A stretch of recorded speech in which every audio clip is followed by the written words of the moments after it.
desarrollar los criterios generales al Código Procesal del Trabajo y de la Seguridad Social. El artículo 25 se le es aplicable un método textual y se le utiliza un criterio de demanda en forma. Y es necesario disponer con el contenido normativo atendiendo de manera precisa a los elementos explícitos de la ley. El artículo 26 establece un método literal y se rige por el criterio de demanda en fondo, garantizando el cumplimiento formal de la notificación y el traslado de la demanda. Y el artículo 27 corresponde a un método literal e histórico, ya que se considera tanto el texto legal como su contexto evolutivo, y el criterio es el del acto procesal, asegurando la correcta identificación de las partes en los procedimientos judiciales. El artículo 28 pertenece a un método sistemático, ya que se considera la coherencia con otras normas procesales, y el criterio es el de rechazo de la demanda, asegurando que los errores formales que se hayan estipulado en la demanda se puedan subsanar. Y el artículo 31 de este código se aplica un método literal con el criterio de contrademanda, asegurando claridad en la respuesta y en la preparación de una defensa. El artículo 37 señala un método histórico, ya que se toma en cuenta la evolución en el proceso judicial y el criterio aplicable es el de la preclusión procesal, garantizando que los incidentes se presenten en el momento adecuado. Y el artículo 41 se le es aplicable un enfoque literal utilizando un criterio de notificación del acto procesal, asegurando que las partes estén formalmente informadas de las decisiones judiciales. Para eso tiene que existir una acción. Y el artículo 44 se establece un método histórico considerando la evolución del proceso judicial, y el criterio es el criterio de la litis, que distingue las diferentes fases del litigio. Y el artículo 48 se le es aplicable un enfoque literal y se basa en el criterio de la autonomía del juez, permitiendo que el juez garantice un procedimiento eficaz, objetivo y garantizando justicia. Y el artículo 49 se estipula ese método literal y se fundamenta en el criterio del debido proceso, asegurando que el litigio se desarrolle de manera justa con las normas legales y constitucionales. Y el artículo 50 se le es aplicable un método histórico y se basa en el criterio del ACO en primera instancia. El articulado 105 pertenece a un método literal y su criterio es la transparencia en el proceso y que se le informa al público sobre el remate garantizando transparencia. El articulado 106 pertenece a un método literal, criterio coordinación judicial, asegura la correcta comunicación entre jurisdicciones. Y el articulado 107 pertenece a un método literal y criterio aplicación normativa, reafirma la premisa de normas y en el mandato laboral. Y el articulado 108 pertenece a un método literal y criterio procedimiento de notificación, que establece un protocolo claro para las notificaciones. El articulado 109 pertenece a un método literal, criterio efectividad administrativa, asegura que las resoluciones administrativas sean ejecutables. Y el articulado 110 es un método literal, criterio de competencia territorial, que define la competencia de los jueces según su ubicación Y el articulado 111 pertenece a un método literal, criterio, control administrativo, que establece la autoridad exclusiva con ciertos funcionarios en imposición de sanciones. Y el articulado 104 hace referencia a un método literal, criterio de aplicación general del procedimiento que permite la resolución de disputas que carecen de un marco procesal específico, asegurando un tratamiento uniforme de los casos. Y el articulado 145 hace referencia al método analógico y criterio subsidiariedad normativa. Este artículo establece un marco de referencia que garantiza la continuidad y la coherencia en la aplicación del derecho. El articulado 150 hace referencia a un método literal, criterio, exclusión de la función consultiva judicial, que establece una limitación a la función de las autoridades judiciales, restringiendo su capacidad para emitir opiniones o interpretaciones sobre leyes sociales. 60 pertenece a un método literal, criterio de aplicabilidad es el análisis integral del juez, y es que el juez se encarga de la valoración probatoria, y además de eso, el juez no está obligado a seguir una tarifa legal. El articulado 61 pertenece a un método sistemático, criterio de aplicabilidad es el de análisis integral de las pruebas presentadas, ya que se establece que el juez debe evaluar todas las pruebas que se presenten de manera oportuna. Y el articulado 62 pertenece a un método literal y se centra en el criterio de aplicabilidad de medios de defensa, ya que se refiere a que estos recursos constituyen una herramienta procesal. El articulado 66A pertenece a un método finalístico, haciendo referencia al criterio de apelación. El artículo establece que las decisiones deben alinearse con el tema del recurso. Y el articulado 70 es un método histórico, refleja la evolución en el procedimiento judicial hacia formas más ágiles y asequibles. Y el criterio es el del acto procesal verbal, que permite presentar demandas verbalmente en causas de única instancia. Y el articulado 72 pertenece a un método sistemático y el criterio es el del debido proceso, que asegura que las partes tengan la oportunidad de presentar su caso y de recibir una decisión motivada.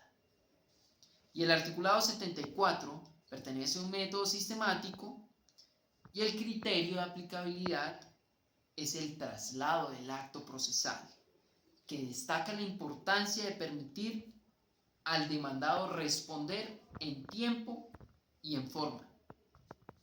El articulado 77 pertenece a un método literal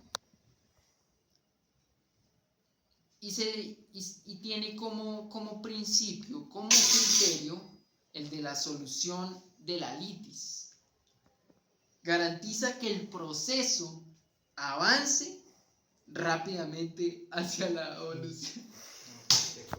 El articulado 77 hace referencia al método literal y al criterio de aplicabilidad, solución de la litis. Garantiza que el proceso avance rápidamente hacia la resolución del conflicto. Y el articulado 80 pertenece a un método literal y criterio de trámite probatorio. Asegura que el desarrollo adecuado en el proceso se lleve a cabo una resolución y una evolución de pruebas. El artículo 82 pertenece a un método sistemático y el criterio es el de la sentencia justificada, garantizando decisiones claras y notificadas para proteger el derecho de defensa. El articulado 83 pertenece a un método literal y el criterio es el del Tribunal de Justicia, que busca asegurar una resolución justa. El articulado 85 pertenece a un método literal y el criterio es el medio de defensa de apelación, ya que el tribunal fija una audiencia dentro de los 10 días para escuchar alegatos y decidir inmediato. El articulado 85 declara que el tribunal fija una audiencia dentro de los 10 días para escuchar alegatos y decidir inmediatamente, y se aplica un método literal y el criterio es el medio de defensa de apelación. El artículo 87 hace referencia al método sistemático al proporcionar un marco claro para la procedencia del recurso y su fundamentación legal. Además, se basa en el criterio de incompatibilidad del recurso, ya que establece que la sala se puede recurrir a este medio bajo las causales mencionadas, evitando así abusos en el recurso de casación. El articulado 90 hace referencia a un método literal y el criterio es el de casación formal, que subraya la importancia de cumplir con los requisitos formales del recurso de casación. El articulado 100 hace referencia a que las obligaciones laborales que consten en documentos del deudor y las decisiones judiciales o laudos arbitrales son exigibles por vía ejecutiva en un método literal y el criterio de relación judicial laboral. Artículo 101 pertenece a un método literal y criterio garantía de cumplimiento, asegura el cumplimiento de las obligaciones laborales. Y el articulado 103 pertenece a un método literal y el criterio de efectividad del cumplimiento, que promueve el cumplimiento inmediato de las obligaciones laborales. El articulado 104 pertenece a un método literal y criterio efectividad en el cumplimiento de la protección a terceros, que permite a terceros con posesión y solicitar la protección de sus derechos. Ahora pasamos a hablar al Código Sustantivo del Trabajo, promulgado en 1950 y es una de las bases sobre las cuales reposan los derechos y obligaciones tanto de trabajadores como de empleadores. Este Código Sustantivo del Trabajo cuenta además con ciertos principios, garantías y a continuación, junto con los criterios de interpretación que le damos a cada uno de sus artículos, veremos su objetivo, sus finalidades y todo el campo que recorre cuando se habla del derecho al trabajo. Iniciando con los criterios interpretativos que leemos a cada artículo, iniciamos con los primeros en los que se estipula un criterio interpretativo finalístico. Por ejemplo, podemos encontrar la finalidad o el objetivo del código, el cual es regular o estar presente en todas las relaciones entre los trabajadores y los empleadores, empleado-empleador, en los cuales debe prevalecer la justicia para el trabajador y se debe prevalecer el derecho al trabajo. Lo mismo encontramos con la territorialidad. Ejemplo de esto tenemos que tener en cuenta que el Código Civil y el Código Sustantivo del Trabajo y todo lo correspondiente a estas estipulaciones, a estas disposiciones, tienen que ver con el territorio nacional. De que regula las relaciones individuales del derecho del trabajo. Pues tenemos los criterios que tienen que ver con la designación de lo que el Código Sustantivo del Trabajo considera como trabajo. ¿Qué es el trabajo? Es la capacidad o la facultad que tiene el ser humano de realizar una actividad en la cual se tendrán ciertos resultados. Estos resultados podrán ser físicos o psicológicos. Es toda actividad humana que puede ser determinada a través de un contrato y este contrato puede ser a tiempo indefinido o a un tiempo definido. Este trabajo se hace de manera voluntaria y con todos los requisitos necesarios para que se haga un pacto en el que se reciba una remuneración y un servicio por parte de los dos actores, siendo el empleado y el empleador. Y ya que hablamos de los criterios que tienen que ver con un poco del tiempo, también metemos a colación el criterio de temporalidad, en el cual se establece también los criterios en los que el trabajo también se puede definir como el indefinido o el definido, o el a tiempo o término medio, un trabajo que no requiere más de 3 meses o de mucho tiempo de mayor duración. Estos también entran en lo que catalogamos como el trabajo. Pasamos al artículo 7 del Código Sustantivo del Trabajo, en el cual estipula también la obligatoriedad del trabajo. Socialmente el trabajo es obligatorio y se estipula también tanto en la Constitución como en el Código Sustantivo del Trabajo. No obstante, así como es un deber o una obligación el trabajo, también hay una libertad con respecto a elegir el trabajo y no ser obligado a trabajar. No ser, o sea, se refiere a que el trabajo, si es obligatorio, no obstante, no puede ser impuesto por alguien, impuesto por alguien más y que esta persona sea obligada, sea su voluntad subyugada. Todo tiene que ser con respecto a la libertad del propio individuo para que la propia acción del trabajo sea tanto obligatoria pero autónoma. Podemos encontrar lo del criterio de equidad laboral, donde este artículo estipula la igualdad entre los trabajadores y las trabajadoras, donde se tiene que garantizar esa igualdad. Después podemos mirar que nadie puede ser obligado a escoger su profesión o vocación y que todo mundo, toda persona tiene la libertad de escoger qué quiere hacer, qué quiere estudiar y qué quiere trabajar. En el artículo 12 podemos encontrar que todos tienen que tener el derecho de la protesta, que el Estado tiene que garantizarlo. Bueno, empezamos después de esto con el criterio de respaldo de seguridad, donde el código tiene que garantizarle seguridad a favor de los trabajadores. Después vamos a hablar del 14, que pues, es el criterio de renunciabilidad, donde la ley expresa claramente que los derechos y eh, las disposiciones de los trabajadores son irrenunciables, aunque hay excepciones que están dispuestas en la ley. Después vamos a empezar con el criterio de negociación, donde pues siempre se valida la negociación o los negocios en los asuntos de trabajo. Después podemos ver que el Estado y todo tiene que garantizar el cumplimiento de las disposiciones y para esto se hace vigilancia de ellas. El 57 nos da una noción introductoria de lo que son las obligaciones especiales del empleador.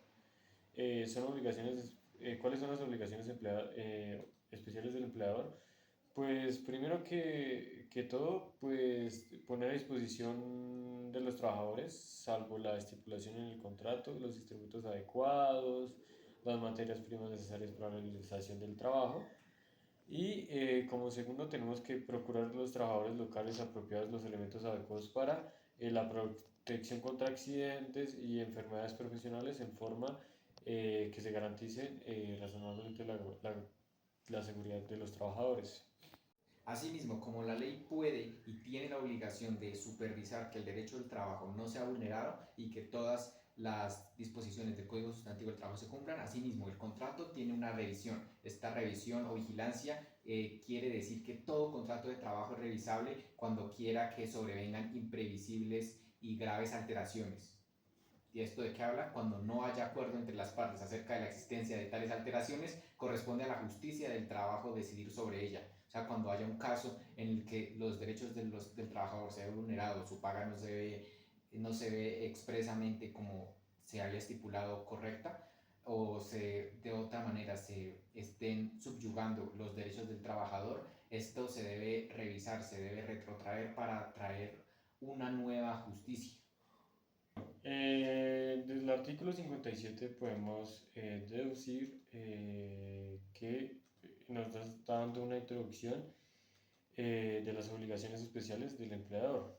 Pues primero podemos mirar que tiene que poner a disposición de los trabajadores salvo la estipulación en el contrario. Bueno, el contrato se puede realizar de dos formas, escrita o verbal. Y este contrato nos puede ser regido en forma especial, ya que en este mismo puede estar expreso varias disposiciones especiales. Ya. Bueno, podemos mirar que la forma del contrato verbal se estipulan tres ítems. El primero, ¿cuál va a ser? El primero va a ser qué tipo de trabajo se va a realizar. El segundo, ¿cuál va a ser la remuneración de este trabajo? Y el tercero va a ser en qué tiempo se va a realizar este trabajo, en qué tiempo se va a realizar este contrato, cuál va a ser el tiempo del contrato. Bueno, en el artículo 43 hablamos de las cláusulas ineficaces. Bueno, ¿de qué se trata esto? Son normas y disposiciones o reglas que sean desfavorables para el trabajador, o sea, que no le convenga en tipo el sueldo no sea favorable para él, se le viole un derecho o no se cumpla lo estipulado en el trabajo. ¿Y qué pasa con esto, con estas reglas o normas que desfavorezcan a los trabajadores? Pues estas no tendrán ningún efecto jurídico. En el artículo 45 se estipula expresamente la duración del contrato. El contrato pues, puede celebrarse por un tiempo determinado, en el tiempo que dure la realización de este tipo de trabajo, o puede ser un tiempo indefinido o para ejecutar un trabajo ocasional, accidental o transitorio. Bueno, el 46 nos habla, no, el artículo 46 nos expresa el contrato en término fijo. ¿Y qué es esto? Pues el contrato a término fijo debe constar siempre un escrito y a su duración no puede ser superior a 3 años, pero es renovable indefinidamente. Bueno, en el artículo 47, la disposición, de esta disposición podemos entender que es el contrato de término indefinido. ¿Y por qué es un contrato de término indefinido? Porque es un contrato que en el tiempo no se establece una duración determinada y puede ser un contrato de término indefinido también, por ejemplo, un trabajo ocasional, transitorio, y pues estas son otras como de las razones para que un contrato sea indefinido. Bueno, de esta manera vamos a dar una pequeña conclusión en la que podemos enmarcar cómo utilizamos más que todo métodos que tuvieron que ver con la finalidad de cada artículo. Cada artículo del Código Sustantivo del Trabajo buscaba prevalecer el derecho, el derecho justo en las relaciones del empleado y su empleador. ¿Qué quiere decir esto? Que cada artículo tiene que ver con el beneficio para las partes, la buena prestación de los contratos, la buena presentación de las prohibiciones para cada parte y de las garantías que cada parte tiene también, junto con la obligatoriedad, la igualdad y la libertad que debe tener el trabajo. Esto también lo encontramos tanto en la norma métodos literales o textuales en los cuales es taxativa e imperativa las disposiciones y cada norma regula exactamente y ordenadamente cómo se debe actuar o cómo tiene que entender o interpretar este código, dándonos a entender que su finalidad siempre va a ser la de la prevalencia del derecho del trabajador.